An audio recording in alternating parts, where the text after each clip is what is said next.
ऐसा लग रहा था कि बस मर जाऊं, बट ये एक्टिविटी ना हो मेरे साथ। मेरे दिमाग में बस एक ही थॉट चल रहा था कि भगवान मुझे अगले दिन की सुबह ना दिखाए। इतनी सारी चीजों से गुजर कर केवल डिप्रेशन में जा रहा था, एंड बाहर एक नैरेटिव ये चलाया जा रहा था कि अनुराग इस शो में कुछ कर ही नहीं रहा है। गाइस फाइनली यूपी जीरो सनराइडर अपने चैनल पे एक डेडिकेटेड वीडियो अपलोड किया बिग बॉस के बारे में कि उनके साथ बिग बॉस के अंदर क्या क्या चीजें हुआ एंड जिस वजह से वो काफी ज्यादा डिमोटिवेट हो चुके थे एंड इसी वजह से वो परफॉर्म नहीं कर पाया बिग बॉस के अंदर। एंड बिग बॉस ने काफी सारी चीजें उनके साथ गलत किया है एंड इस वजह से काफी ज्यादा वो इमोशनल भी हो गया था। एंड उसका असली सच्चाई जानने के बाद आप लोग भी काफी ज्यादा इमोशनल होने वाले हो, इसलिए इस वीडियो को लाइक जरूर से कर देना। यही सच्चाई थी यार कि जिंदगी में अगर मैं कुछ बना था तो वो मैं अपनी मेहनत और अपनी ब्रो सेना के सपोर्ट के कारण बना था, ना कि किसी शो से बना था ये। बट मुझे नहीं पता था कि ये कहना मेरे लिए बहुत उल्टा पड़ जाएगा। एंड फिर जब वो वीकेंड का वार आया ना, वो वीकेंड का वार मैं जिंदगी भर नहीं भुला पाऊंगा। मैं जब वीकेंड के वार के दिन सुबह उठा ना, तो मैंने एक एक्टिविटी बाहर देखी जिस एक्टिविटी का नाम था वॉक ऑफ शेम।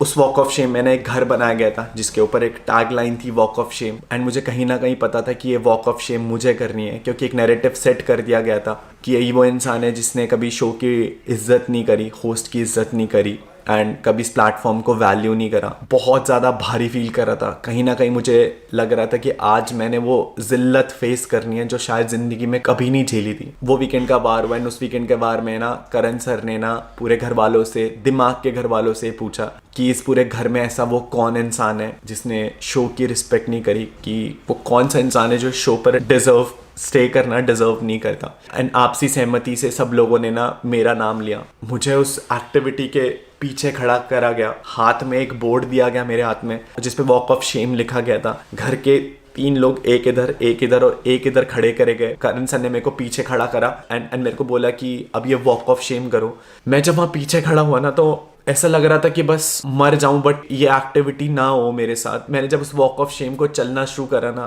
तो बाकी घर वाले शेम शेम शेम शेम चिल्ला रहे थे पीछे से। और मैं आपको बता भी नहीं सकता हूँ कि उस पॉइंट पर मैं क्या फील कर रहा था। ऐसा लग रहा था कि यार क्या ही जी रहा हूँ जिंदगी में। एक एक स्टेप लेना मेरे लिए ना बहुत भारी था, बहुत भारी। जब आप चल रहे हो और आपके पीछे से लोग शेम शेम चिल्ला रहे हो ना, तो ऐसा लग रहा था कि पता नहीं कितना बड़ा गुनाह कर दिया इस शो में मैंने, कि मेरे को ये जिल्लत और ये बेइज्जती फेस करनी पड़ रही है। मैं जब उस एक्टिविटी को करके बाहर आया ना, तो करण सर ने मुझसे एक चीज़ पूछी कि अनुराग कैसा लगा ये वॉक करके। कोई इंसान, कोई प्लेटफॉर्म, कोई शो ये चीज़ें करवाने के बाद ये कैसे पूछ सकता है किसी से कि आपको कैसा लगा। मुझे याद है मैंने वो आंसर करा था कि Karan sir it was a shameful walk. मैं जब शो में गया था ना, तो मुझे ये था कि मेरे घर वाले कहीं ना कहीं मुझे लेकर के प्राउड होंगे, मेरी ब्रो सेना कहीं ना कहीं मुझे लेकर के प्राउड होगी। बट उस वॉक ऑफ शेम के बाद मेरे सारी मोटिवेशन, मेरे सारे सपने, मेरा सारा सेल्फ रिस्पेक्ट सब चूर हो गया था। और मुझे लग रहा था कि सब कुछ खत्म हो गया।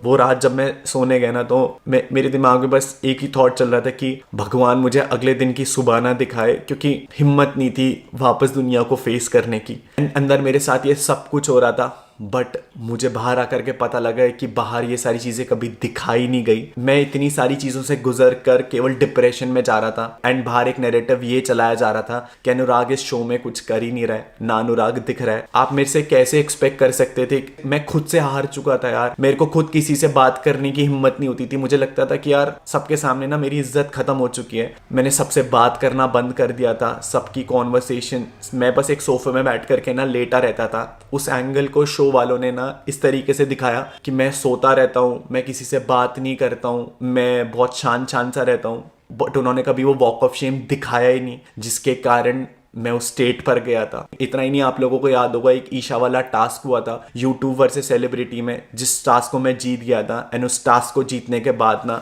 बिग बॉस ने मेरे से उठक बैठक लगवाए थे उस शो के अंदर। वो प्रोमो में डाला गया था, बट वो एपिसोड में या लाइव में कभी एयर हुआ ही नहीं। बट वो क्लिप कहीं ना कहीं किसी के पास है। एंड उस घर के अंदर मुझसे सॉरी बुलवाया गया ईशा को, क्योंकि मैं वो टास्क जीत गया था। मेरे से उठक बैठक लगाए गए एंड हर उठक बैठक पे मेरे को ईशा को ये बोलना था कि ईशा सॉरी, मैं आज के बाद आपको ये सारी चीजें नहीं बोलूंगा। ईशा सॉरी, मैं आपको आज के बाद ये चीज नहीं बोलूंगा। मेरे से उठक बैठक करवाई गई, मुझसे वॉक ऑफ शेम करवाया गया, मुझे हर बारी ताना मारा गया बिग बॉस की तरफ से।